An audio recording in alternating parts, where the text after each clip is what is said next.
Today on the Somewhere in the Skies podcast, we are joined by former Navajo Ranger Stanley Milford Jr. to discuss his new book, The Paranormal Ranger, a Navajo Investigator's Search for the Unexplained.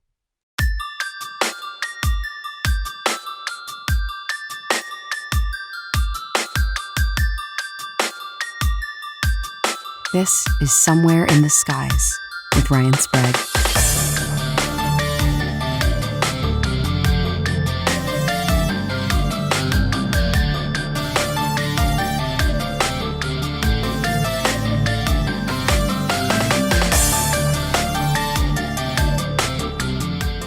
Welcome, everyone, to Somewhere in the Skies, and a very warm welcome back to the show to Stan Milford Jr. Stan, how you doing?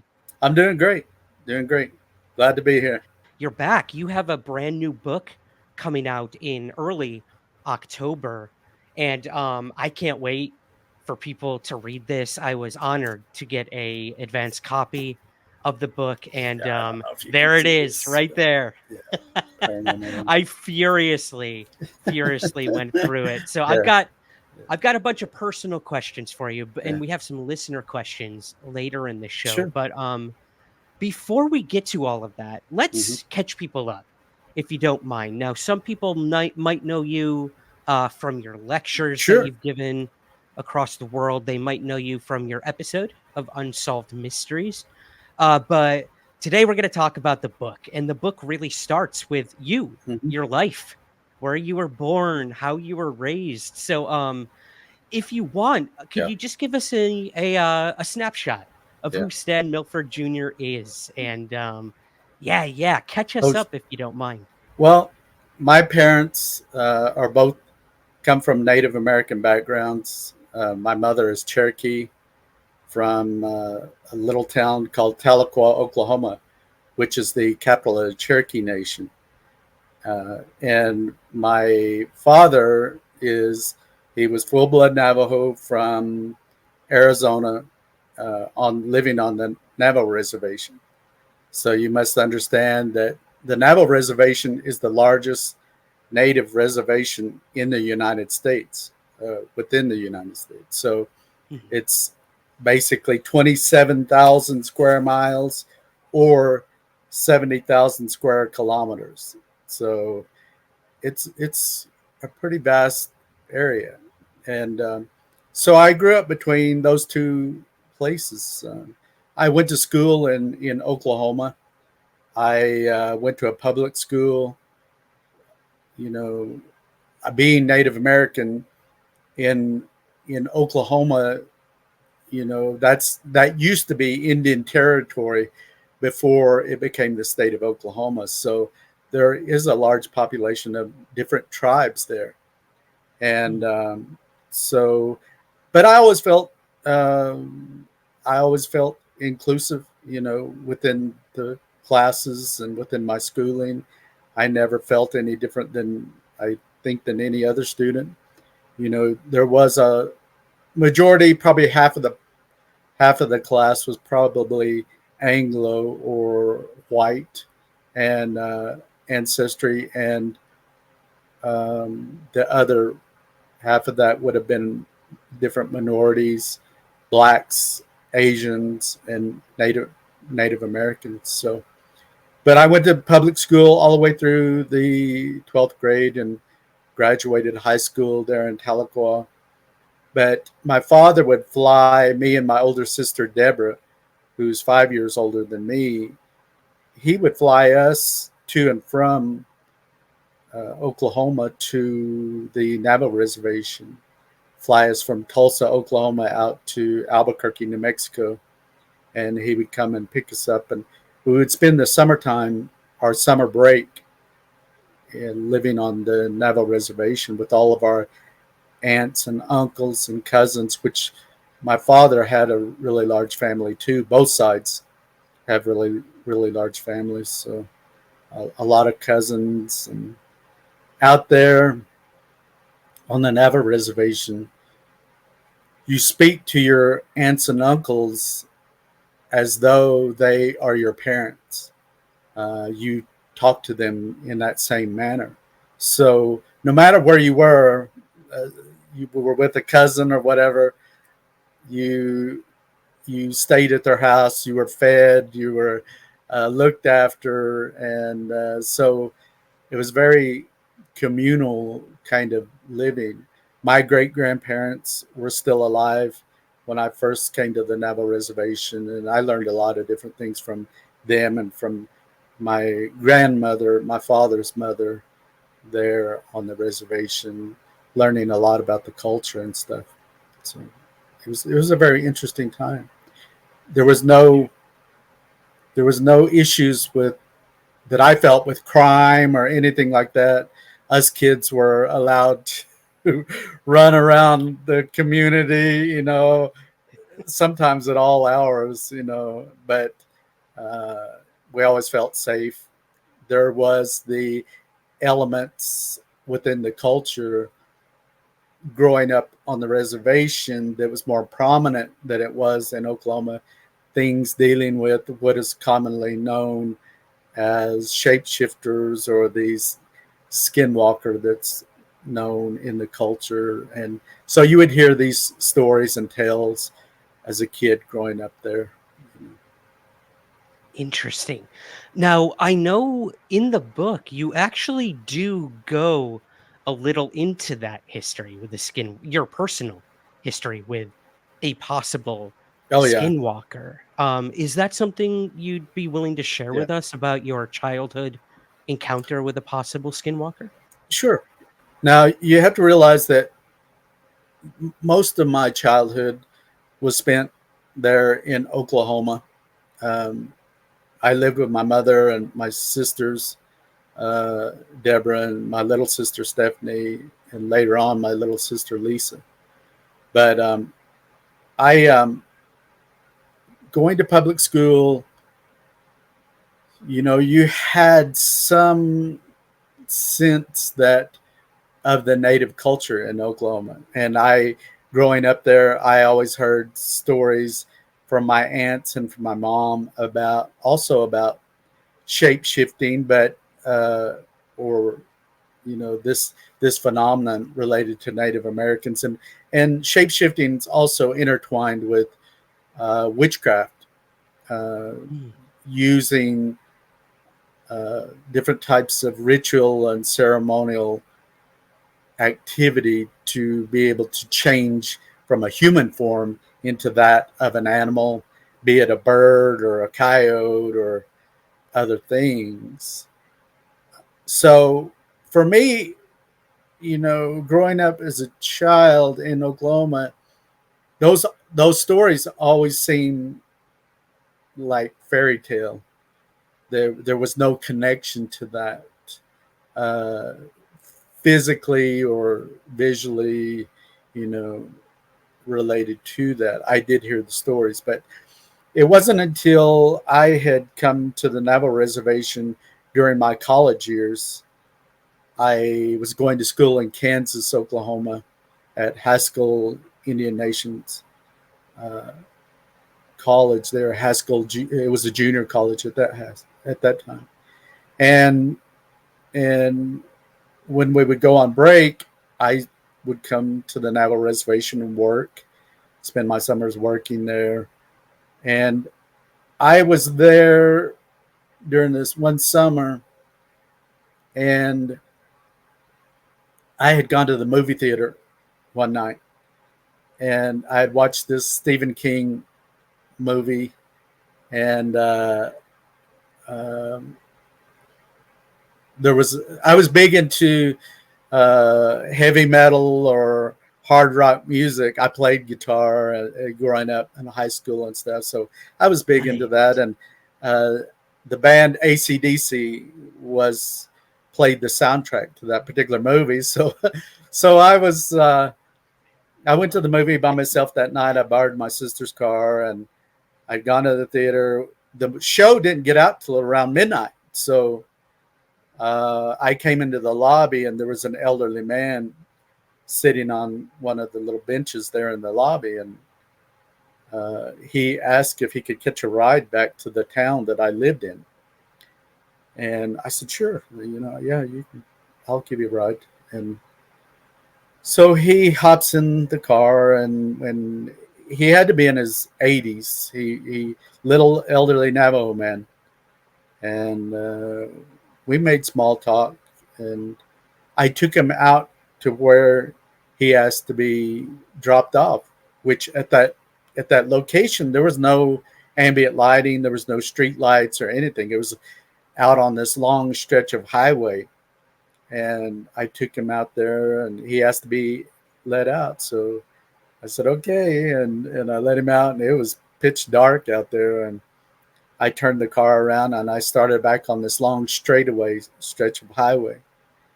And as I was driving, there was something outside the passenger side of the car that caught my eye. There was movement. So as I'm driving down the highway, I could see something moving on the inside of the right-of-way fence or the perimeter fence along the highway. And I kept glancing over to see what this was.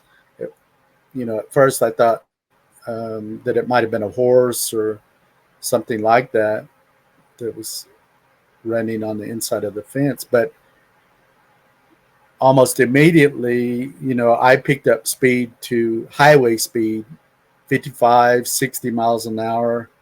And this thing it jumped the fence that run parallel to the highway. And it got closer and closer to the side of my car. And to the point it was within a couple of feet of the car. And how the only way I could describe it was very similar to that of a greyhound dog, these race dogs. It was running on all fours. Its color was all white from head to toe. And it did have a long canine-like snout, like a dog or a wolf or something like that. It did have a mouthful of jagged teeth, gleaming white teeth. And at one point, as I'm driving, I look over that way and it's looking directly at me. And that was where the shock really hit, because its eyes were like they were self-illuminated. They were like the color of commonly at the movie theaters, you have those orange exit signs up near the top of the frame of the doorway, and that bright orange, fluorescent orange color, that's the way this thing's eyes look like. And when I locked eyes with it, and it was looking directly at me, all of a sudden I looked back to in front of the, where I was going and driving, and I slid down as far as I could in the seat and continued to accelerate. And I didn't look back at it. I don't know what it did. I didn't look in my mirrors, or I don't know what happened to it at that point. It was within a couple of feet of my car. Its back was probably a good 4 foot to the top of the back as it was running. And so I ended up coming into the driveway of the house, sliding into the gravel driveway and come to a stop. And I ran in the house, and my dad was still up. So my father was still awake, and I explained what I witnessed, what I seen. And that's when my dad said, that's a skinwalker, son. That's what you seen. So that was my encounter with this thing, and at that point, you have the realization that there is so much more to this world and our universe than what's right here in front of us, going to and from work every day, paying the bills and all of that stuff that really is just fluff compared to what is really happening in our world and our universe. I never realized that, these stories I heard, as a kid running around on the Navajo reservation. You know, sometimes those kids would be playing out at night, and I remember one time where we were running around, and one of the kids yelled, "There's a skinwalker on the hill," and everybody took off running back home. And but you know, I never, until I actually seen this thing running by the car, you know, it changes your perspective on life, on the universe, and everything in it. Oh, I'm sure. I'm sure. And, the unknown, the unexplained would sort of start to intertwine itself throughout your life. But before that, Stan, let's, I guess, go into the background Yeah, of how you got into law enforcement, if you don't mind, which would, subsequently lead to becoming a Navajo Ranger. So, sure. maybe if you wouldn't mind, we'll get the background on that, and then we'll dive into how it started to Yeah, started to butt up against the paranormal. So, could you tell us a little bit about the Navajo Rangers and kind of your journey through the ranks yeah, to get up into becoming a Navajo Ranger, if you don't mind? sure. So first, growing up in Oklahoma, um, my aunt and uncle had a large cattle ranch in Oklahoma, and my cousin, their son, his name was Rusty, and he was about a year older than I was, year and a half maybe, and so him and I ran around on that. The ranch was quite large. It was, I think, well over 2,000 acres, and a large, uh, a large number of cattle that family raised. But he had motorcycles, and we were running all over the place, heavily wooded, you know, forest area, creeks and ponds, and so we had run of the ranch as young kids. And this is about 10 years old, something like that. Maybe when I first started going there, around 9 years old or so. Um, but we would race around on motorcycles and dirt bikes and playing cops and robbers and stuff. And we watched a television show that was really popular at that time. It was called Starsky and Hutch. It was Oh, of a course. cop drama of these two police officers, and you know, there was shows like Adam 12 and these other cop shows at the time. And so we would play cops and robbers, and I think I began developing this um, I guess longing to, you know, to maybe one day become a law enforcement officer uh, at that time. And so I had been accepted to, I went to 3 different colleges. I went to Haskell Junior College. I went to Fort Lewis College in Durango, Colorado. And I had been accepted to the University of Arizona and had actually started school. I was studying their pre-med program. And so I was in school at Tucson and getting settled in there, but I really wasn't sure that that was what I was meant to do for the rest of my career, or Hmm. starting my career. So, you know, I had worked with Parks and Recreation on the Navajo Reservation for a number of years when I was in college, and I became good friends with the director, who, his name was Clarence Gorman. He was up in the years. It was said that he was actually one of the first Navajo Rangers when they first were founded back in like 1957. And so him and I were good friends. We always had really good conversations, and he was kind of like a mentor. But I up to that point, I'd only worked construction and things like that. Mhm. So when I was at school at U of A, he contacted me and he said, "Stan," he said, we're really needing a Navajo Ranger to be able to provide enforcement up in Monument Valley Tribal Park, which is a well-known tourist location. It had been since the 50s when John Ford was filming the John Wayne movies there in that location and in and around that area. So so he made the offer, we would like you to come back and go to the police academy and come back and work as a Navajo Ranger for us for the parks section. And I said, well, that's a really big step. I'll have to think about it over the weekend. And I said, I'll get back to you next week and let you know.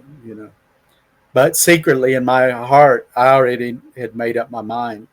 I knew that I wanted to try law enforcement and be a law enforcement officer. So I just kind of played it off that, let me think about it. And so playing hard to get. That next week, I did. Yeah, I did. And so I contacted him and said, I've thought about it. I'll take up your offer. I'll come back and go to the police academy, which I went back and they enrolled me with the U.S. Indian Police Academy, which is a federal law enforcement training center that has your federal air marshals, the border patrol, INS, immigration, all of these different federal law enforcement programs were trained at that facility. And there's a couple of others in the United States. I think back in Georgia, they have a federal law enforcement training facility. But this was in Artesia, New Mexico. So I came back, and it really wasn't. It was maybe 4 or 5 hours away from where I lived on the reservation. And came back, went through the academy. It was a good experience. I was able to keep my mouth shut and do what my sergeants told me and follow their instruction. And I actually made one of the leadership positions, first squad leader. There's 4 squads, and I made the first one. And I had actually been the platoon leader for a little while. And so it was a good experience. So I graduated with some honors, and I came back to the Navajo Reservation, and I was commissioned and given a uniform and badge and gun, and I began working as a Navajo Ranger. And a lot of that was just tedious thing. Part of what the Navajo Rangers do is agriculture related and livestock related enforcement. So the Navajo Rangers are basically a coverall for all of the different programs under natural resources. So all of your forestry, fish and wildlife, your fish and game, all of the different program, minerals, all of those were situated, and including the enforcement over the park areas, the recreation areas. There's a number of lakes and rivers and mountainous areas where people go camping, and a lot of tourist visitation, especially in places like Monument Valley and Canyon de Chelly. So they needed an enforcement arm there to protect the parks and protect the antiquities, which is another huge part of that job, is protecting the cultural antiquity sites, the ruin sites where you have pictographs and petroglyphs on the canyon walls, and all of that needed protecting. And so that was my work in the beginning, and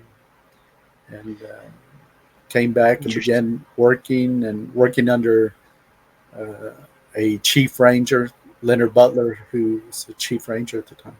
Yeah. So that, and again, like the Navajo region is so vast, like you said, and you guys had so many different responsibilities.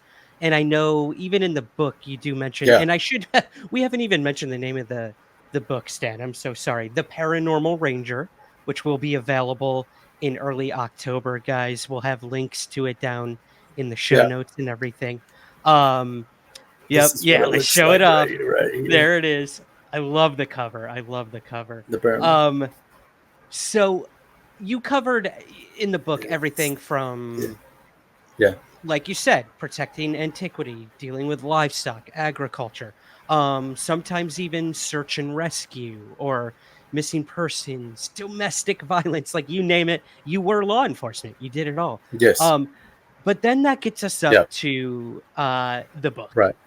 The book. Right. And a lot Yeah. of the book covers the, how should we put it, Yeah. the more unique cases. So how did that come about? How did the I guess the origin of the Navajo quote unquote paranormal Rangers moniker come to be? Like, was it I'm just imagining like the X-Files, you know? Yeah. Like, yeah, every Yeah. governmental body has that basement where Right. Right. they all the unsolved cases go. So how did the paranormal start to bleed over into your work as a Navajo Ranger?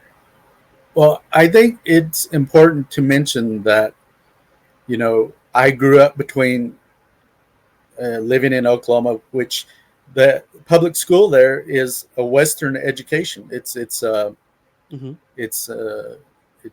non-native education. You're learning your arithmetic and mathematics and learning English and writing and all of those skills that are taught, the science, biology, and everything like that. And so you're taught a Western way of thinking, Western civilization way of thinking.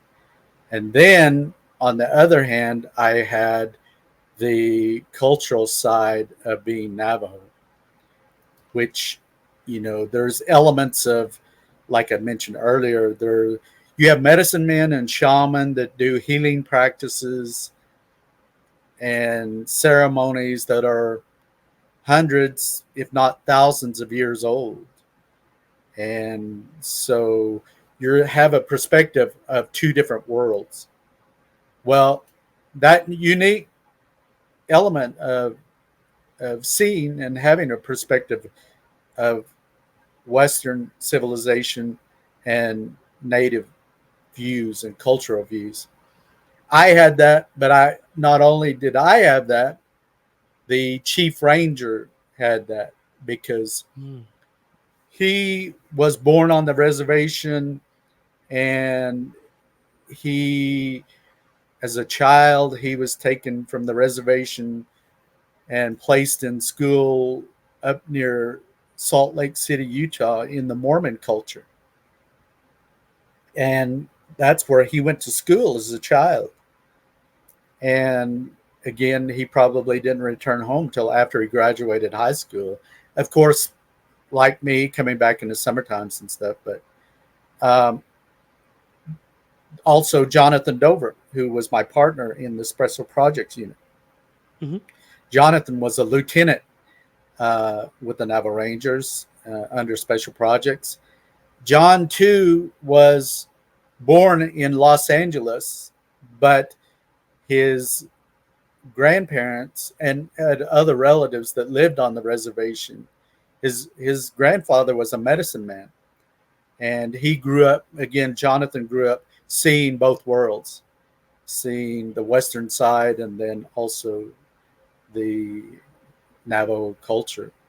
And so that element of us three having that perspective was very unique in the formation of this investigative unit of the paranormal.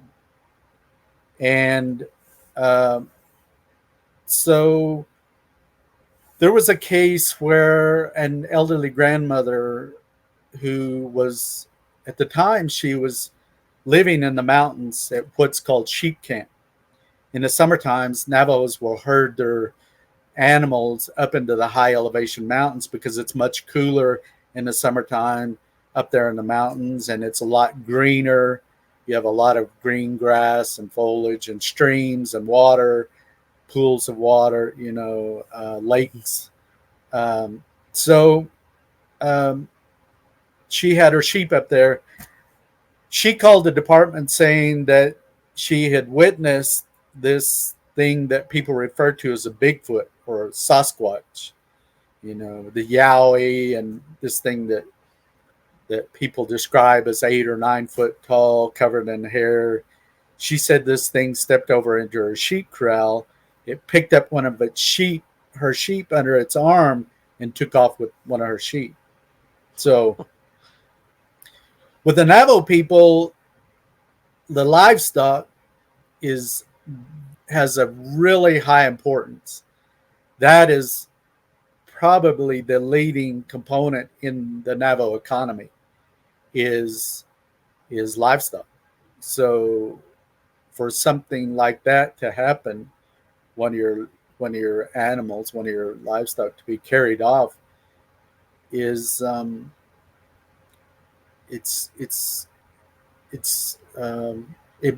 one, witnessing this thing called a Bigfoot. There's an element of trauma that coincides with this. And she called the department upset, and she spoke to the chief, and so the chief contacted the dispatcher, and they sent 2 rangers up to that location. But one of the things with that situation was one of these young rookie rangers, I refer to him as a comedian, because he's just always constantly laughing and joking and carrying on all the time. It was his personality. And not that he meant to, offend anybody or anything like that, but it was just who he was, and still is to this very day. So anyway, I think this grandmother overheard him and this other rookie ranger back at either the patrol unit or back at the corral, with him laughing and carrying on and whatever. And I think she was offended by that, thinking that, oh, these guys ain't even taking this serious or whatever. The grandmother recontacted the chief ranger, and I would, most grandmothers out here can definitely scold you pretty good if you end up in trouble. So she probably scolded the chief on some level, and he called a department-wide meeting, and he wasn't too happy, but he called us all in, and he said, from now on, when you get these kind of cases that, people call supernatural or paranormal, whether it's a Bigfoot case or UFO case or witchcraft or whatever it might be, he said, you may not understand it, you may not believe it, but he said, you will investigate it, and you will do it just as professional as you'll do any other case. He said, by becoming a ranger, you took an oath. One of 2 things, or a combination of both. You chose to help people and or to protect people. And that's what you're going to do. If you don't want to do that, you can find a job somewhere else, because that's your job as a law enforcement officer, and you will do that. And me and John were sitting aside him, as a part of the special projects and with the other lieutenant. And he looks over at me and John, and he points a finger at us, and he said, and you 2 are going to manage these cases. You're going to oversee them and see that they're done correctly. And John and I were always yes sir, no sir officers. Whatever he assigned us, we took it seriously, and we didn't question him. It wasn't that, sometimes people ask that, it wasn't like we were raising our hand wanting to be X-Files or that kind of thing. It was just the fact that I think he knew that, John and I had that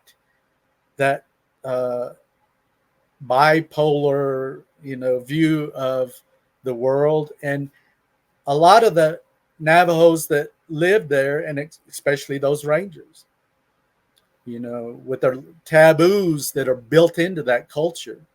There's certain things like death and burials and those kind of things that you don't mess with. If that's put in the hands of a medicine man to deal with, you don't toy with those kind of things. Witchcraft, you don't mess with it. You leave it to those people that know how to deal with it. And Right. I think the fact that John and I grew up between those two worlds, and he too, that he knew that we could manage those particular cases. And that's so we were, according to John, we were voluntold to and that's what we did.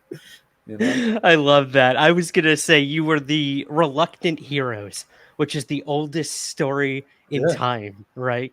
Well, and I love that term between two worlds. You use that several times in the book, and I think that's very important that both you and John had this both indigenous and also Western perspective on what was going on. So you were able to sort of look at it from all angles, which I think is very unique and important.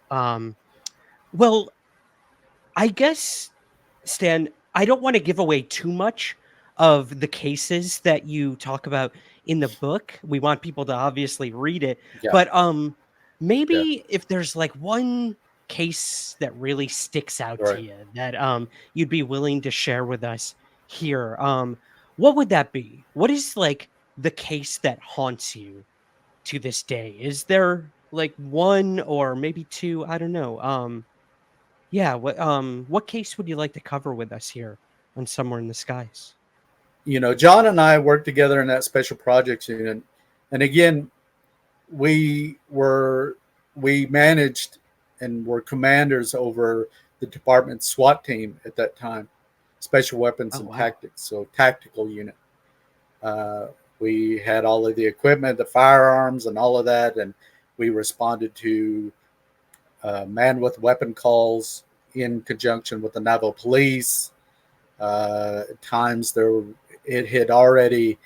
this was a time, following Columbine, the school shooting in Colorado, and we were already getting calls to some of the schools where there was a risk of a threat or possible shooting. So we would respond to school calls. We were doing dignitary protection.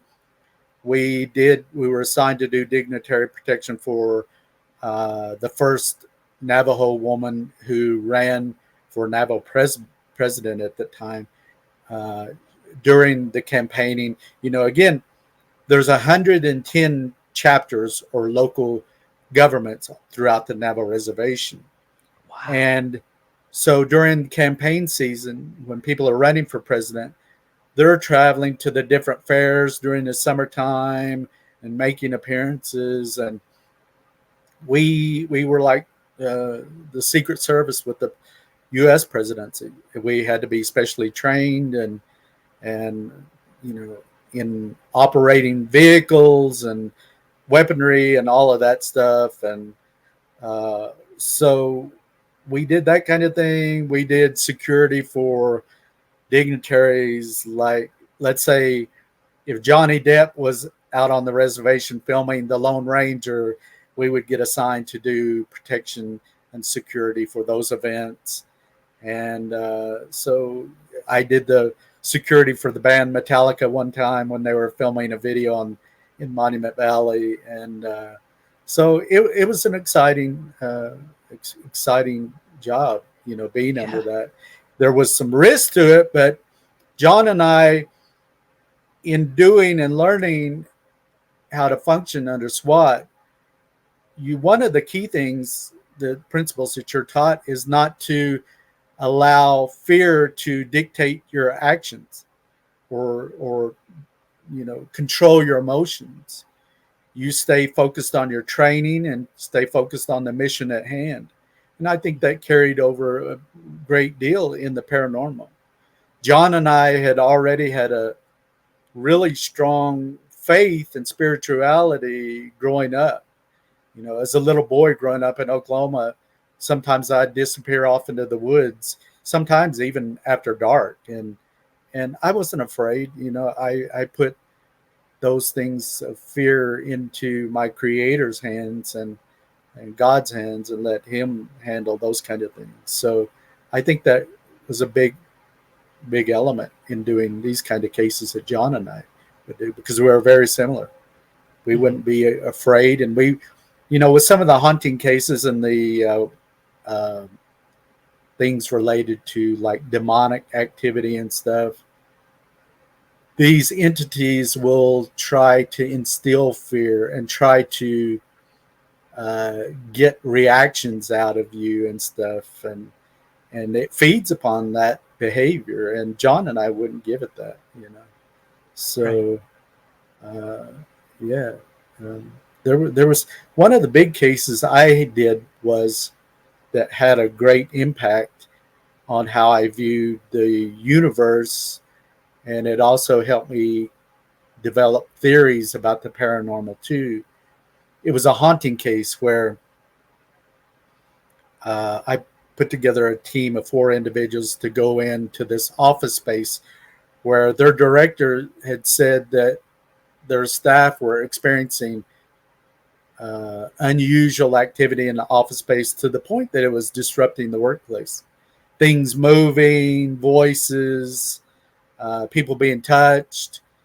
And so that director came to the chief and asked if he had anybody that could look into it, and chief assigned me. And so I went into this office space to investigate for 2 days. I had a team of 4 individuals, including myself. The chief actually allowed me the authority to be able to choose people that weren't even within the department. I chose investigators that had a background in paranormal to investigate this stuff, because a lot of times the normal criminal investigation techniques and stuff wouldn't necessarily cross over or be applicable to the paranormal. So I sought, and John sought, help from organizations like the Mutual UFO Network, or MUFON, which is a state, you know, each state has their own branch of that, and it's even international today, MUFON is. But they had investigators that had investigated UFOs and things like this over the years. And we also relied on an individual named Robert Bigelow had investigators that also investigated UFOs and other, you know, phenomenon that would fall under paranormal. So we learned a lot from those 2 different organizations, and with different techniques and stuff. But anyway, going back to this case with the haunting, I first go in with, we went in late at night, 8:30 at night after it got dark, and we were going to spend the whole night investigating. So I was the first to arrive with another investigator who actually worked in that building, and he was the guy with all of the keys. I like to call him the jailer, because he had this big key ring of all of these keys that could open up all of the different office spaces and the rooms and closets and everything. So he opened it up for me to do a walkthrough. I did a walkthrough, and in the downstairs area of that building, there was 3 levels. In the downstairs basement area, there was a large conference room table in one room. And I was standing there against that table and pondering how I would end up conducting this investigation.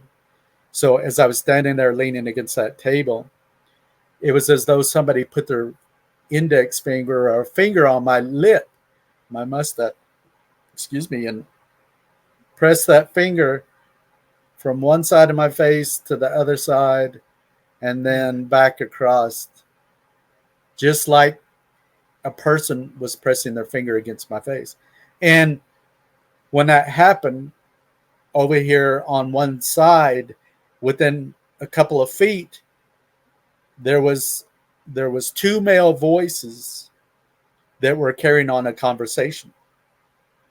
And they were two distinct male voices talking back and forth to each other. I couldn't make out what it is they were talking about, but it lasted 5 or 6 seconds or something like that. But at that point, I knew there was some type of phenomenon that was occurring within that space, within that building. And so the other investigators arrived, and I did my briefing to them, and we set up our equipment, and almost immediately, one of the most unique paranormal phenomena that I've ever experienced was this phenomenon of coins that would materialize out of thin air. They would just simply, from a height of about 3 feet, sometimes fall out of nothingness, out of thin air. And at least 10 times, I witnessed that with my own eye, watching these coins fall out of thin air. Or sometimes they would come flying across the room. You know, some of these rooms would have a height of 15 feet or something, and these coins would come flying from across the room. Sometimes they would fly 35 plus feet or something. The unique thing with the coins, besides them materializing, was that they would hit and they would behave like any other coin. These were all U.S. coins, nickels, pennies, dimes, and quarters. And if you took a coin out of your pocket and you flipped it into the air, and it would hit on the floor and make a big spiral and fall over. Out of all of the 66 coins over the 2 days, they would all land heads up. So and I know, out of probability and statistics, that's not going to happen. It can't. It's not possible. And another unique thing is that this phenomenon ended up attaching to me, and it still happens to this very day. I can be traveling like to Scotland or Canada or throughout the United States, and these coins can just manifest and fall out of the air, and they still land heads up. We analyzed the years and the types of metallurgy and all of that, and we really couldn't come up with, any meaning or anything behind it. And at one point, I came to the realization that it is actually just spirit. It's a spirit that is familiar with me, that knows me, that is letting me know, heads up, I'm here, I'm around. So that's what I gather with it, is that spirit letting me know it's present when these coins manifest. And like I said, last month, August, I had a total of 4 coins within 3 weeks that manifested in my bedroom, out of thin air, falling in the floor. And again, they all landed heads up. These were all dimes, U.S. coins, and they were different years and things. But today, I'll have the little snack size Ziploc bags, and I'll date and time when it happens and where it happened and what the coin was. To this day, I have a bag full of coins, of all of these coins that have fallen, that have happened. I don't really, I've recently started recording digital audio recording after that happens, to see if I could ask questions and see if I could get some kind of response back. I've started evaluating and analyzing. The first recording, there was nothing that stood out, but I have 3 other recordings that I have to go through. There was some phenomenon that was observed with infrared cameras, and also a thermal forward-looking infrared camera captured footprints on the floor near where the coin was. And so, it's really interesting to me.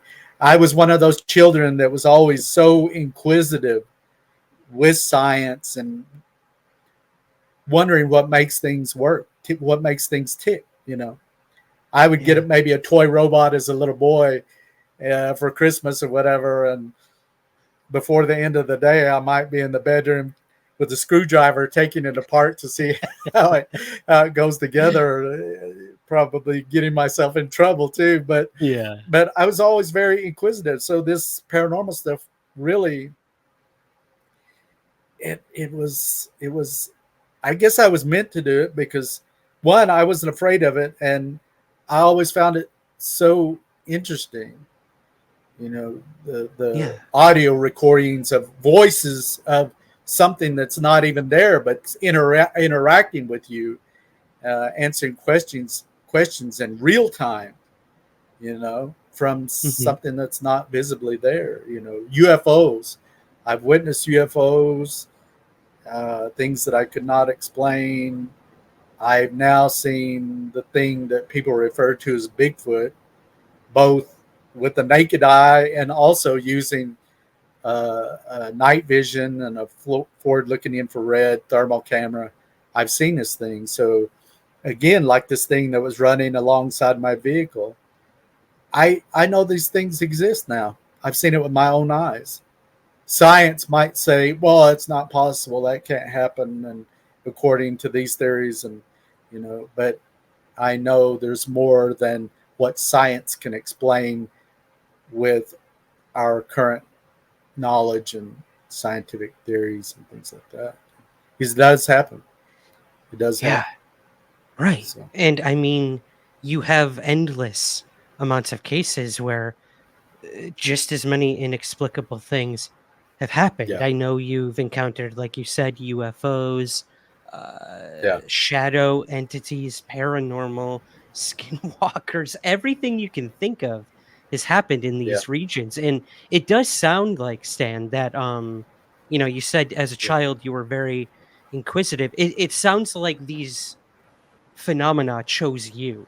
A lot of the times we think that we are the ones pursuing these phenomena, but in reality it's almost as if they are the ones pursuing or choosing us to, I don't know, communicate with, try to understand. It's interesting. John and I didn't go asking to be a part of that investigation unit, and we didn't go searching for this. We don't consider ourselves Bigfoot hunters or ghost hunters or that kind of thing. We don't. We were put in a position to investigate that kind of stuff. And with an investigation, you go into it like a blank sheet of paper. You don't have any bias and conclusions drawn before you go into that.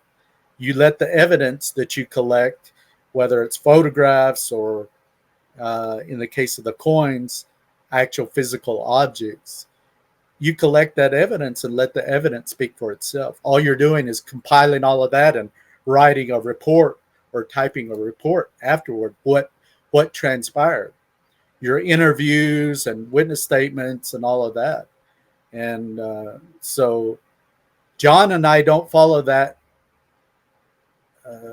thought or ascribe to this idea of believing or not. As an investigator, you don't go into it believing or that kind of mentality. You go in to collect the evidence and let that speak for itself. And in this case, I didn't ask for this stuff, but like you said, maybe I was chosen by a higher power or something else to, I'm very open-minded, and I think that's a key, in dealing with this kind of thing. So, absolutely. Very interesting is all I can say. It is. Yeah, that's putting it lightly. Well, to sort of bring things up to like literally within the last few weeks, Stan, in the UFO world, Yeah. we learned of news that I believe they're called the Master Chiefs Association. So basically, the chiefs of most police departments in the major cities throughout the United States, they've actually implemented a UFO slash UAP handbook to hand out to all of their officers. So now there's actually like a protocol within police departments, if they are to get reports of UFOs or literally witness UFOs themselves, like you and John did throughout the years. Um, so that's exciting. Like it's gotten to that point where law Well, enforcement is now getting involved. What do you make of that?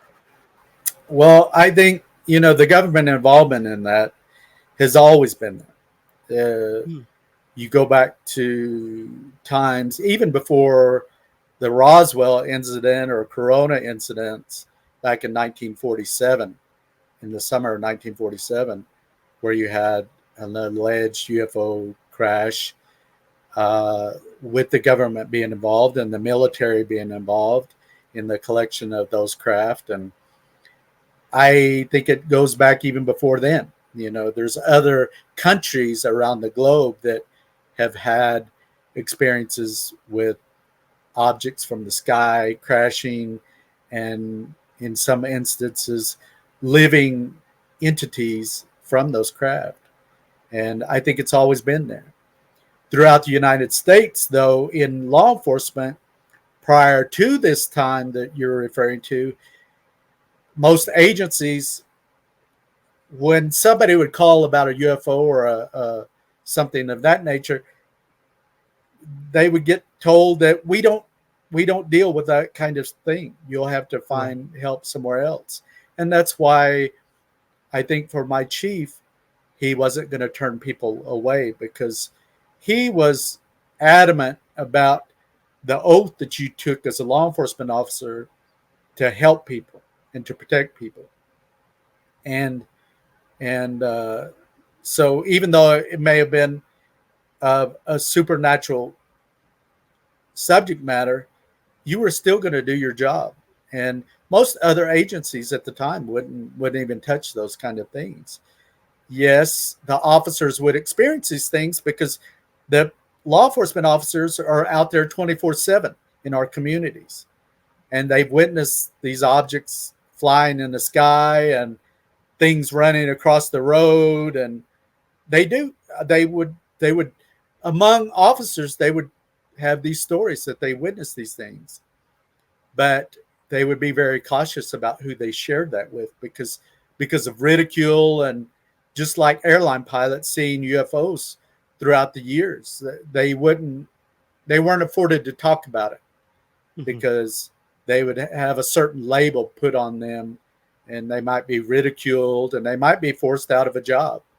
So it is good to see that there is a change where people are acknowledging that these phenomena do exist. Like I said, that you might read in my book, is that, these are things that happen, and these are cases that I investigated and people that I experienced. And a lot of this is their tales, from their experiences. And I do know, like I'd mentioned earlier, a lot of these people I encountered in the investigations, almost all of them were on some level of shock or trauma in witnessing these things. I had a young teenage girl that was traumatized by seeing a Bigfoot. I had two younger girls, preteen, teenage years, that witnessed a UFO, or not a UFO, Bigfoot, when they got off their school bus, and they had to walk from the school bus where they're dropped off to their home, which was about a mile, and they were chased home by one of these Bigfoot things.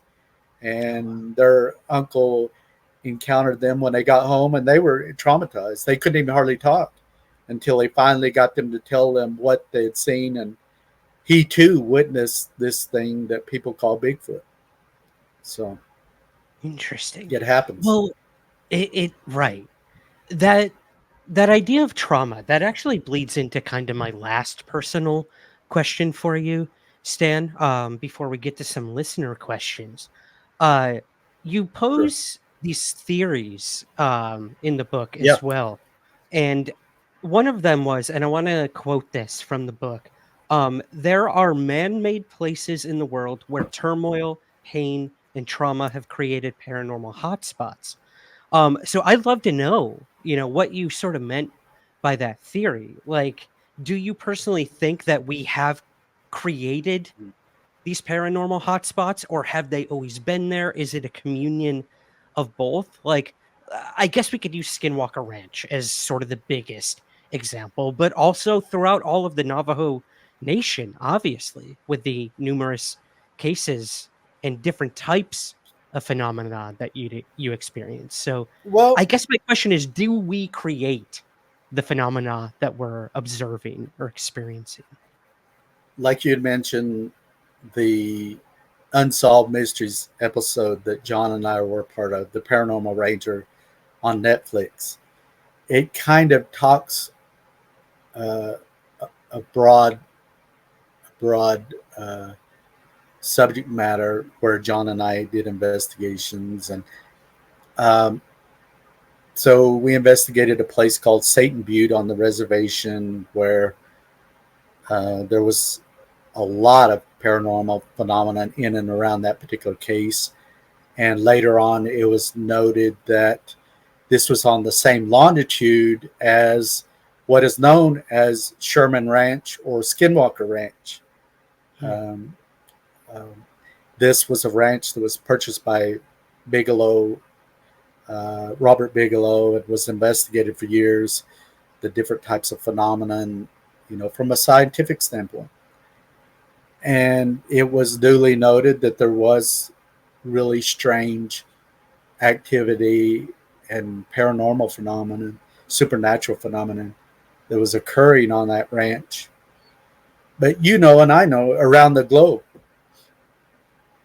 let's say in the time of William Wallace in Scotland, Hmm. the wars and tragedies that have occurred, the Civil War in the United States, and you look at these places and you look at the amount and loss of life in Yeah. those particular really concentrated locations. And I feel that each of us have what is referred to as a soul or life force, a spirit. And if you take into consideration this idea similar to some of the teachings, like with Einstein, his theories and things, that uh, this idea that energy doesn't disappear, Hmm. that it only changes from one form to another form. And so our spirits, uh, they may go on to another plane of existence after you leave the body, after it leaves the body, but it still exists. And from time to time, these energies, like a spirit, human spirit, will cross over from some other plane into our physical world, where we encounter things moving, like with me, the coins happening, uh, Bigfoot. People will see the Bigfoot and UFOs, all of these things. I think the commonality is the dimensions. There's string theory that talks about 10 or 11 different dimensions, 12 dimensions. And I think all of these things are found in these different dimensions, almost like with their Navajo creation story, where they talk about different worlds and the Navajo people coming into the physical world that we live in today. And so I think there's something to these stories. I think it's more than stories. You look at the Hmm. paintings on the cave walls and like on the Navajo reservation and in that region, the pictographs and petroglyphs that depict things, images like what people refer to as UFOs. Hmm. John and I had a good friend, Clifford Mahooty, who was a Zuni elder. He's since passed on, but he was adamant. He was also a spiritual and medicine person, and he showed depictions of what looks like UFOs. And he said these are what Western society refers to as star people that have come from other galaxies and other locations, whether it's through dimensions or these portals or gates that exist, like in Sedona, Arizona, and or whether they have a means of crossing over themselves. I don't think the Bigfoot, John and I have lived in the woods. I don't think the Bigfoot lives out there in the woods. I think it crosses over from some other dimension into our physical world. And whether UFOs and extraterrestrials are placing the Bigfoot here for some purpose, maybe to gather information or whatever, and then retracting it back, I don't know. But it's interesting. It's all very interesting. Yeah. Do you sort of ascribe to that idea that there's like a string theory to all of these different phenomena, that UFOs could be connected to Bigfoot and the supernatural? Yeah, I guess. Do you think they are all somehow connected if you zoom back far enough? Hey everyone, Ryan Sprague here, host of Somewhere in the Skies. If you've ever thought about supporting us, we have great 2 easy options for you right now. If you listen to the show on Apple Podcasts, you can click the subscribe button at the top of your Apple feed. Or you can join our Patreon at patreon.com/somewhereskies. Both of these options give you the same benefits: early access to the main show, bonus episodes and content, and priority to ask our guests your listener questions. So, to help support Somewhere in the Skies, click that subscribe button on Apple or visit patreon.com/somewhereskies. Thank you so much for your support, and keep looking up.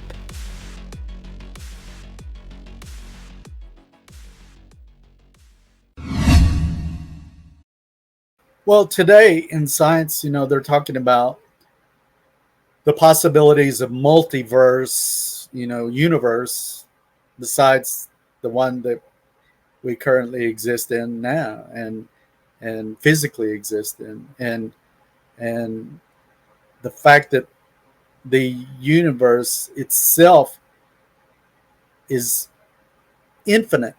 It's beyond what the human brain can imagine or even fathom, the vastness of our universe. And I think these other forms of life are coming to our physical world for different reasons. Whether there's minerals like uranium and things like that are maybe scarce in the universe, and we've got plenty of that mineral, these different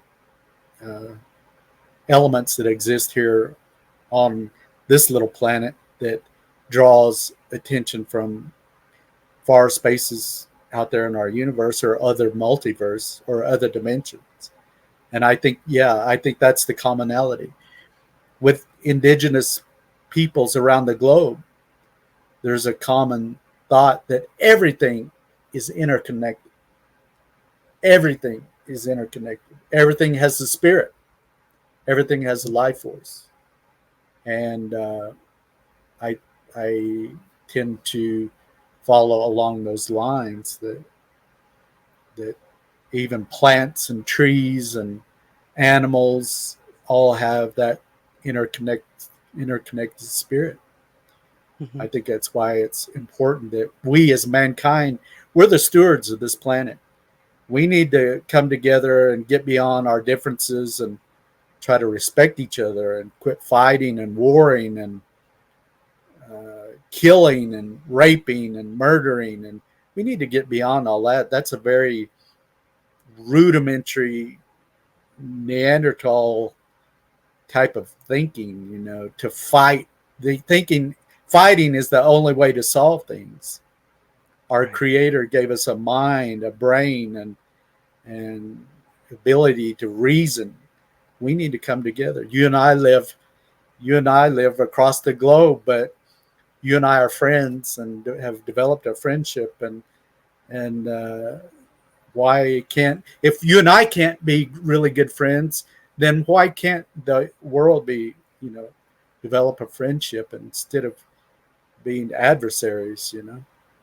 Very, very well spoken, for sure, Stan. I couldn't agree more with you on that. I do consider you not just a colleague, but a friend. And that goes for Lake Clifford Mahooty as well. I had the amazing opportunity to go to Phoenix Yeah. and hike up into the hills there where the Phoenix Lights took place. And he was able to show me those Yeah. petroglyphs. And we spent hours going over Yeah. that and the star people. It was an experience I will never forget. And, I bring that up only, Stan, because it actually kind of leads into our first listener question. Is it cool if we get a few of those questions from our listeners and viewers?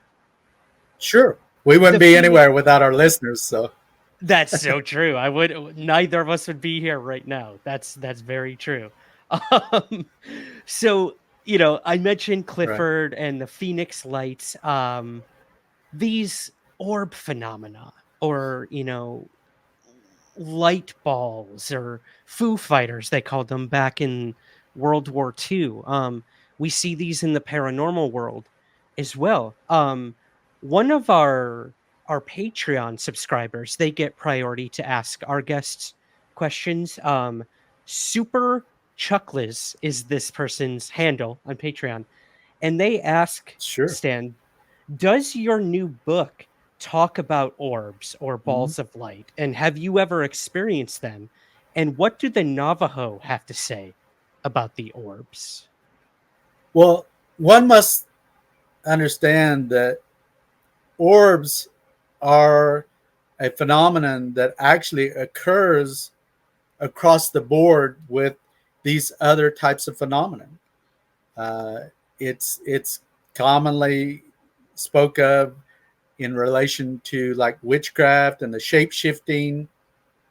Orbs occur, like you said, the Foo Fighters that were described during World War II, I believe, Mhm. by the fighter pilots, making reference to these glowing uh, orbs or glowing objects that could zip around their fighter aircraft, fixed wing aircraft. Um, Hauntings, there are orbs that appear, in relation to spirit activity. They're even known and seen and witnessed involving this thing people refer to as Bigfoot. So orbs aren't unique to one single type of phenomena. Mhm. There's a lot.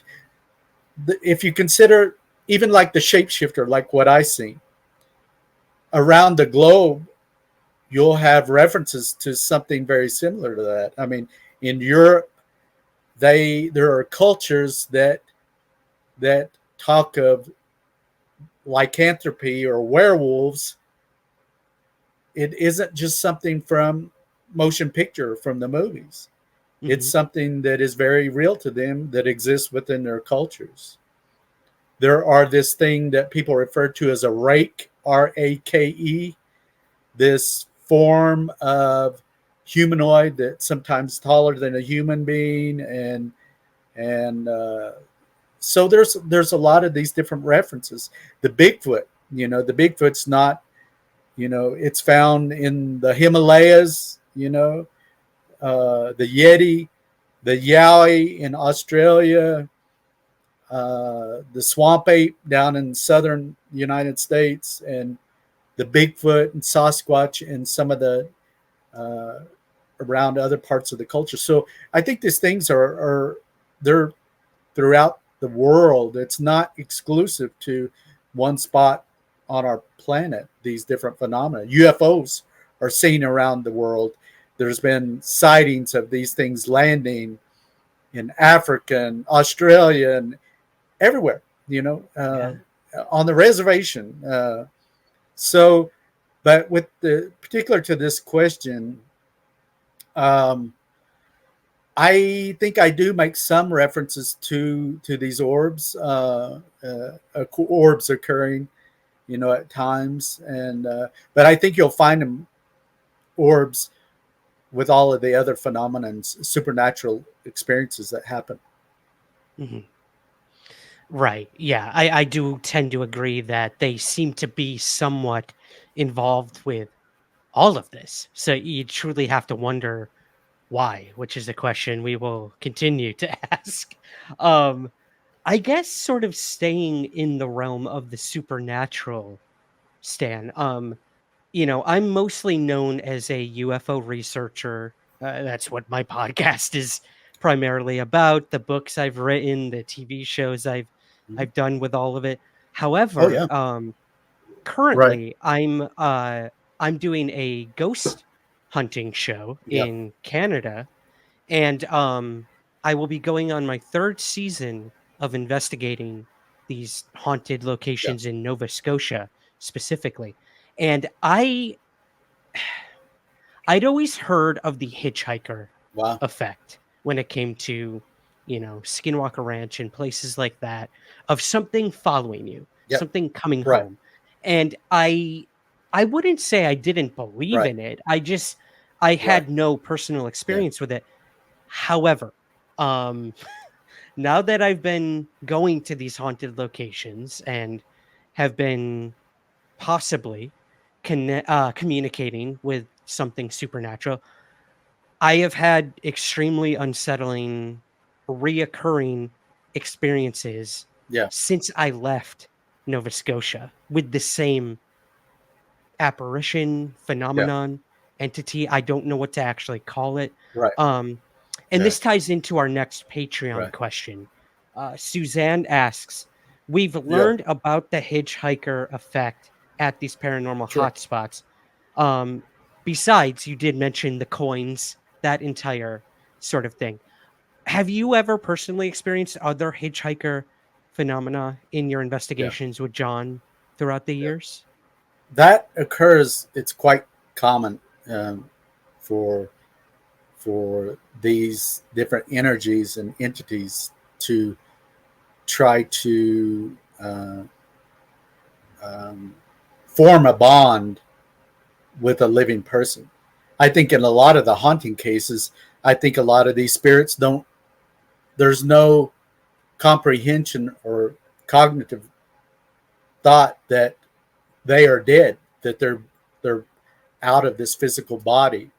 They don't know they Mhm. passed over, and so a lot of times they'll make that connection with another person, and they'll attach to that individual, cling on to that individual for whatever reason, and so uh, one of the things that John and I do teach is that when it comes to self-protection and uh, guarding yourself from those negative energies, we recommend that each person goes back and looks within their own heritage or their own culture and see what it is that they did in the past to protect themselves. Natives are known, Native Americans and First Nations peoples and peoples indigenous to Mexico and place are commonly known to smudge, burning sage and cedar, and Plains Native Americans use sweetgrass. That act of burning those things is a form of, let's say, incense. Just like within the Catholic Church, when the priest is swinging the urn as he walks through the Catholic Church down the aisle with the smoke of the incense. What that does is it dissipates the negative ions, so it carries that electrical charge that's present, it carries it away. So you're dissipating that negative energy, and if there's a spirit force that's there, you're basically removing that negative energy from either the space or from a person. You can bless yourself and with these different things, and so. But go back and look in your culture and see what's there, because even the use of sea salt and different types of salt are very powerful in ridding your space and your person of those energies that tend to try to collect and attach to you. I look at it, I call it, I've made a word called smudge bath. So it's almost, you and I get up in the morning, we brush our teeth, we take a shower, wash our hair, we practice bodily hygiene, to keep our person clean. But you need to do the same thing spiritually. So you need to use these different techniques of removing those energies, because we might be out each day going to the grocery store, going to the bank, whatever. We can encounter very negative people that we would refer to as toxic, that have a negative mentality, and that those energies can attach to us just during the course of our regular day. And we have to rid that those negative energy, either through meditation and incense and smudging and blessing and all of these things, to get rid of that. We need to do it on a regular basis, because we encounter that as human beings in our daily lives. So interesting. Yeah. It I has forgot to what the question was. No, not at all. So, No, having to do with the yeah. no, first of all, I appreciate you giving that advice. That's extremely Yeah. beneficial to me personally. The hitchhiker effect, other than the Yeah. coin incident, have you ever had any other hitchhiker phenomena personally, or that you can remember John had, or anything like that? It's quite common, actually, when you're dealing in this subject matter, the things that you and I are doing, where Yeah. you're going to these spaces where there is a lot of turmoil and spiritual activity on different levels, that can make these attachments. Again, it's the energy that's there, that's present. And so you have to clear your home. I would say, if you're having these experiences, one, you got to be careful about objects that you bring into your home, because objects, rocks, things from the past, things that you get at the flea market, you got to be careful about those kind of things, because that was important to somebody at one point, that was very valuable or very sentimental to them. And here you bought it at the flea market and brought it into your house. Well, you have to clear that energy from those objects before bringing it into your home. Crystals, a crystal that somebody, like a quartz crystal, somebody has had before you, can retain memories and emotions and all of that within that device, because it is a device. It's a very powerful device, just like what Clifford Mahooty could have established. But you got to be careful about those things, because you'll bring them into your home, and then you'll start experiencing noises and things moving and things like that. And it's because of these things. You got to make sure that start from the inside of the house. Well, start with yourself, and then start with the inside of the home, the rooms, go room by room, making sure there's nothing there that can have attachments, and then go on the outside of the home, if it's possible, putting coarse salt in completely around the entire perimeter of the home, so it repels those negative energies. You can use holy water. If you can't use burning incense, you can use holy water, and you can make your own, in a way, holy water, spiritual water, by taking a container of water, a glass of water, and praying over that water, meditating over that water, and putting the intention into that water. All of these things that you do require the intent. You can't just go through the motions of blessing things, and if your mind, if you're not, intention isn't there. That's the key to these things. You have to have the intention in your mind that you're going to clear that space of the negative energy, and so very important. Absolutely. Intent. That's such a perfect word for this next question. Our next Patreon subscriber, John, he asks, intent when it comes to ghosts, Bigfoot, UFOs, aliens. Do you think that there are malevolent intent with these phenomena and benevolent, or is it one or the other, Stan? Or what are we dealing with when it comes to intent from all these various possibly connected phenomena?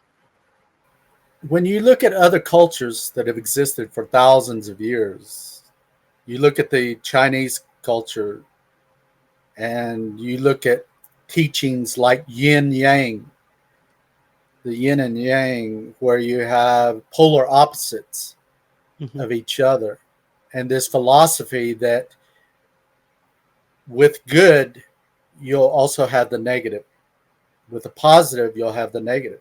I mean, pick up a 9-volt battery, it's going to have polar opposites. Any type of dry cell battery, Duracell battery, it's going to have those polar opposites. And I think in our universe, you can't have that exists. You can't have one without the other. It's not possible. Some people will have this idea because of religion that we want a space like what's commonly described as heaven, where it's all positive, there's no negative. But if you look at the earth, you look at humanity throughout man's history, you've always had positive and negative. You can't have one without the other. And so I think, you look at Native Americans, like a North American continent. When Western or European man began coming to the North American continent, encountering indigenous peoples, they came for different reasons. At the time of Ponce de Leon and Christopher Columbus and all of the various explorers that ended up on North America, they came for different reasons. Some came for religion, some came for gold, some came for the fountain of youth. There was a lot of different reasons. Well, I think extraterrestrial comes to this planet for a lot of different reasons. I think they come for a lot of different reasons. And I think that if you consider how vast our universe is, I think you're going to have all different types, which I think our government has cataloged a lot of different visitations of extraterrestrial. Everything from the little 3-foot gray alien, with the big black eyes, and that's commonly depicted, right, to taller versions, 8-foot versions of that same kind of thing. The Nordics, that look like human beings with pale white skin. And then you have reptilian descriptions of extraterrestrial, and even more these images that depicted in Alien, the movie, of these things that want to kill or eat man, which, I think you have a wide spectrum of both You know, uh, some of them come for good, some of them come for bad, and I think we haven't really encountered a whole lot of the bad yet, but it could be coming. We need to be aware of that. You know, Yeah. just like what's depicted in television, like Star Trek. You know, the Klingons and the different uh, species, like in Star Wars and things like that. Some of them are warring, and some of them are philanthropic and want to help man and doesn't want man to destroy himself and that kind of thing. But um, Yeah. there's one point that I do want to bring up that was talked about earlier, was this idea of the coins. So if coins can materialize in our physical world from some other space or some other plane of existence into our physical world, then this idea, like what is depicted in the television series Star Trek, where a person will teleport from a spacecraft or some type of craft or object down to a planet or whatever, and then they'll materialize back. And then the coin phenomenon is really that same kind of thing, where you have an object that's teleporting from one space from to and from. And so again, I find that very, very interesting, and it really changed how I view the universe and these phenomena. Interesting. Yeah, because if you look at some things like quantum physics or whatever, dark matter, stuff like that, it kind of lends some, I guess, Yeah. scientific weight to Mm-hmm. things like apparitions or aliens being able to travel to our planet. I always like the idea that when we see a ghost, they're just as surprised as we are, Right. Stan. Like it's literally just a time slip or a bending of Right. time and space True. where we just accidentally caught a glimpse of one Yeah. another.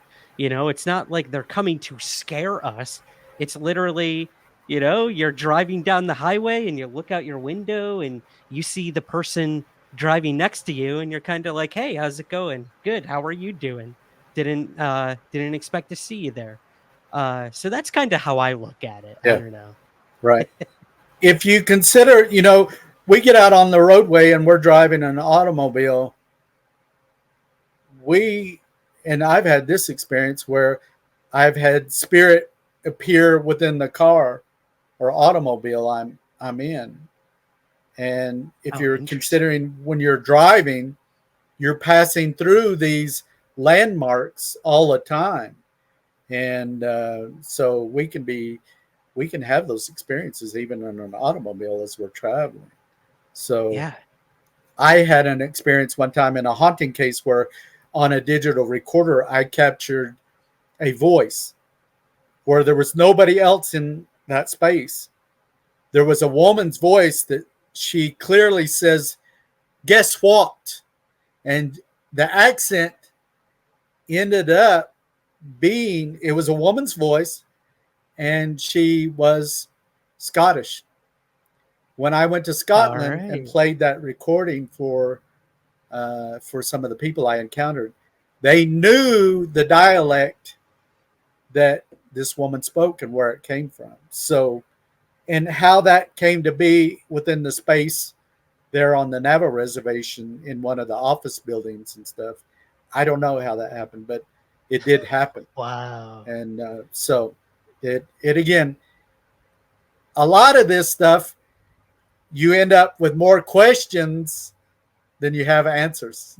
It just leads, as you get in and investigate this, you just end up with more and more questions, and it's It's pretty amazing, it's Life is amazing. frustrating. Life is amazing. Exactly. It's frustratingly beautiful. That's how I often look at it, Stan, is, I don't think True. we're ever going to get the That's true. answers to all of these things, and I don't Perfect. think we're meant to. You know, Perfect. living in the mystery is the most beautiful I part of agree it. there. Just what you said. Again, the human brain has its limitations with Yes. understanding and experiencing those things that are around us within our world. What we've learned from the time we were born, birth till now, we have all of those experiences that we've encountered, all of the material we've read in school, everything we've studied, the internet, that collective consciousness within the human brain. But I think that it's very limited. When you, the vastness of the universe, there's things that exist that's so far beyond the human comprehension. And maybe these other entities, we observe some of these craft that are traveling along in one direction and make a 90-degree angle in another direction, and our brain can't wrap around how it's doing that, and but to these other species, it may be nothing as far as comprehension and understanding of these things. And there's so much out there. I don't think, like you said, I don't think some of this were meant to fully understand. Yeah. Yeah. We'll see. We'll see. So Hollowed Bear on Twitter asks, what's one thing you wish non-Indigenous people understood about Indigenous spirituality and the paranormal that isn't commonly discussed? Well, one thing that I see very common in Western non-native and non-indigenous thought is the reliance on materialism Hmm. and the focus on material things and wealth. To me, that's just an illusion. The material things, that we have, the turquoise and turquoise ring, these are used for protection purposes. But the wealth side of that, when we die, when we pass on, we can't take any of these material things with us. We can't take the digital watch that we're wearing with us. We can't. And so I think in today's society, there's much too much of a focus on material gain and wealth, to the point that we cause wars over these kind of things.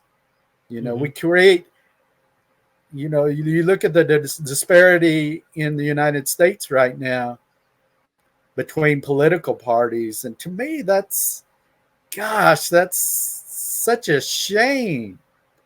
That's not how this country was founded. That is not how this country was and how it was created in a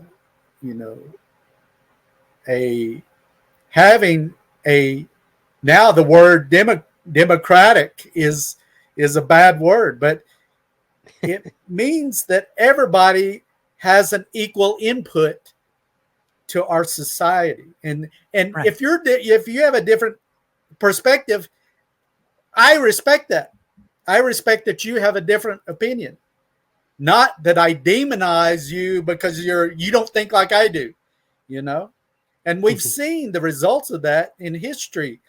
We look at, the Nazi regime under Hitler and what that caused among his own people, and the terror and trauma and the Holocaust and everything that came out of that, and trying to get everybody to be just exactly like you, wear the same clothing, have the same haircut, same hair color, same eye color. That would be such a boring life. Yeah. You look at the world, and I think that's the blessing of the human race from our creator. The differences, you go to a place like Los Angeles or San Francisco or New York, you look at all of the different cultures, the different foods, the different language and music, and that's the beauty of mankind, is our differences. we need to shake hands with each other and learn to respect each other. Follow the golden rule that's found in most religions. Follow that golden rule. Do unto others as how we want to be treated. Treat others how we want to be treated. It's that very simple. Have a little respect for your fellow man. Don't rely on greed and gluttony and having a house with 20, 30 rooms that you're never going to spend time in anyway. Having 20 cars that you'll never drive. That's not what is important. What's important is developing friendships like what you and I have, sharing insights and information and compassion and love with your fellow man. That's what's the most important thing, I think. Absolutely. I could not put it better myself. I mean, if we can't get along with our fellow man, woman, animal, plant, then how are we ever going to, be a part of something bigger when it comes to the supernatural or extraterrestrials? I could not agree more, Stan. That's a beautiful way for you to put it. Right. Well, Right. okay.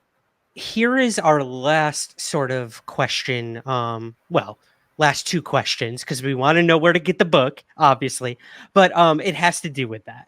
Stan, with the Paranormal Ranger, your book Sure. that is about to release when this interview comes out, what do you hope people will take away from this book? Having written 3 books of my own at this point, I know it's no easy feat, and a lot of blood, sweat, and tears and insight goes into it. What do you hope the readers will take away from the Paranormal Ranger? And what do you hope they will embrace when it comes to this book? I think we need to realize that our world and our universe is much greater than we can ever comprehend. That there is life beyond what is here on earth. And we need to be respectful of that other life.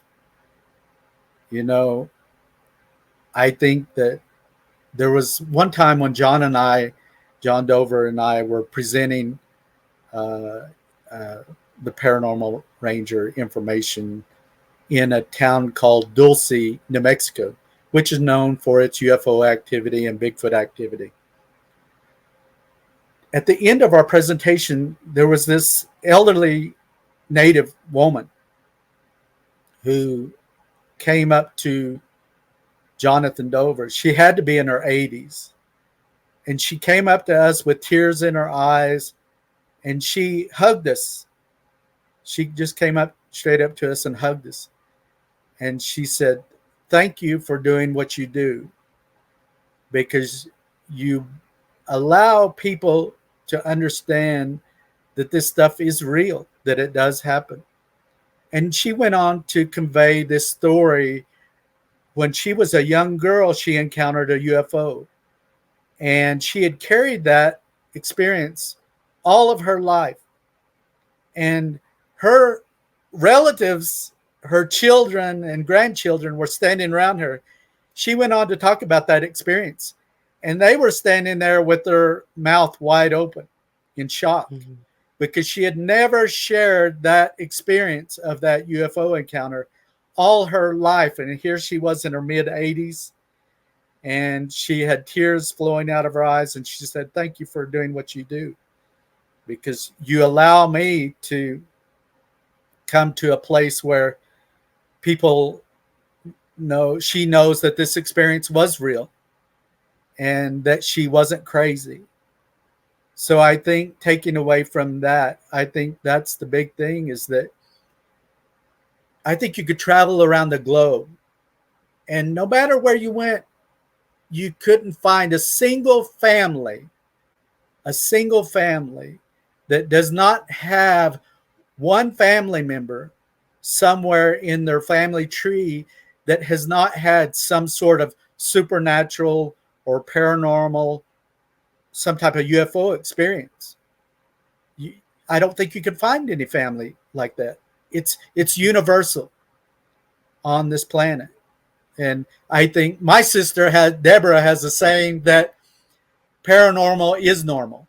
And I tend to follow her thought that these things, man came along on this planet and we've inherited a paranormal world.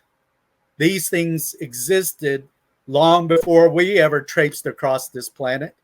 And they will probably after we're no longer here on this planet, you know. But I think that's the important thing. Learn to have respect for each other, regardless of the color of our skin. You know, that's not what it's important. You know, it's more about the cultures and the teachings and respect for each other that we should have. We're all brothers. We're all mankind. We're all from this one blue little marble that's floating around out there in space. Absolutely. We've inherited a paranormal world. There's no better way to end this conversation, Stan. Honestly, that's perfect. But I do have to ask, where and when can we find your book, The Paranormal Ranger, if you don't mind telling us? Sure. So, if you can, whatever search engine you use, you can go on and look for The Paranormal Ranger. This particular book's title is The Paranormal Ranger, a Navajo Investigator's Search for the Unexplained. And so this is the cover. You know, it has a picture of Monument Valley in the background and my patrol unit. And so you can actually, it was published by HarperCollins Publishing. But, that's awesome. And William Morris Publishing. But you'll be able to find it. You can go to HarperCollins website and you can purchase the book. It'll be here. I know throughout the United States, it'll be everywhere. Your places and stores like Walmart and Target and these other stores like that, Amazon, you know, online, Barnes and Noble, you'll be able to find it everywhere. So it's October 1st is when it officially is released to the public. And there will be, what I have is the hard copy book, but there will be soft cover books. There will be audio books. I just finished recording the audio book on my portion, reading part of the audio book, ebook. Oh, so there'll be digital versions of it. It'll be everywhere. So you just have to look for the Paranormal Ranger.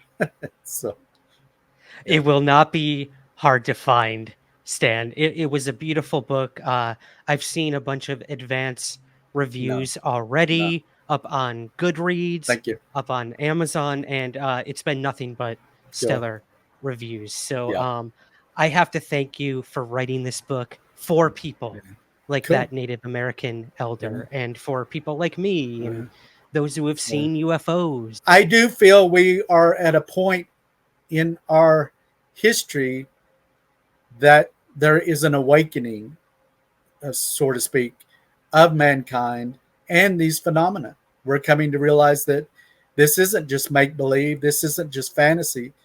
These experiences do happen.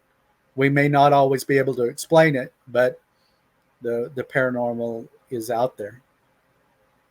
I love that. I love that. Thank you, Stan. Thank you again for coming on. Anytime.